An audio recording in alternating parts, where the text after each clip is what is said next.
সন্ত্রাসী তৎপরতায় জড়িত থাকার অভিযোগে আবারও 4 আফগান নাগরিককে হত্যা করেছে পাকিস্তান। খাইবার পাখতুনখোয়া প্রদেশের দক্ষিণ ওয়াজিরিস্তানে পাক সামরিক বাহিনীর অভিযানে এসব ব্যক্তি নিহত হন। এ নিয়ে এক সপ্তাহে মোট ৭৫ আফগানকে হত্যা করল পাকিস্তান। ইসলামাবাদ দাবি করছে, শনিবার নিহত 4 জন আফগান সশস্ত্র গোষ্ঠী তেহরিক-ই-তালেবান টিটিপির সদস্য।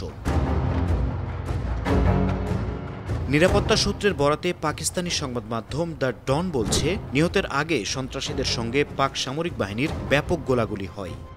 সেখানে সামরিক বাহিনীর 2 সদস্য গুরুতর আহত হয়েছেন। ঘটনাস্থল থেকে বিপুল পরিমাণ অস্ত্র ও গোলাবারুদ উদ্ধারের দাবি করেছে পাকিস্তানি সেনাবাহিনী। গেল সপ্তাহে খাইবার পাখতুনখোয়া প্রদেশের বিভিন্ন এলাকায় অভিযান চালায় পাকিস্তানি নিরাপত্তা বাহিনী। এতে অংশ নেয় পাকিস্তানের সামরিক বাহিনীর কয়েক হাজার সদস্য। অভিযানে ভারত সমর্থিত ৭১ বন্দুকধারীকে হত্যা ও বিপুল অস্ত্র ও গোলাবারুদ উদ্ধারের দাবি করেছে পাকিস্তান সেনাবাহিনী। পাকিস্তানের খাইবার পাখতুনখোয়া প্রদেশের ইসলামী আইন প্রতিষ্ঠার দাবিতে আন্দোলন করছে তেহরিক-ই-তালেবান টিটিপি। আদর্শিকভাবে গোষ্ঠীটি আফগানিস্তানের তালেবানের সঙ্গে যুক্ত।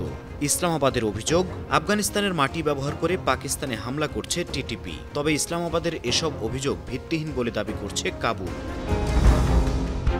এই ঘটনার কয়েক মাস আগে আফগানিস্তানের বারমাল জেলায় টিটিপির অবস্থান লক্ষ্য করে বিমান হামলা করে পাকিস্তান। ওই হামলায় নারী ও শিশুসহ অর্ধশতাধিক বেসামরিক আফগান নাগরিক মারা যায়।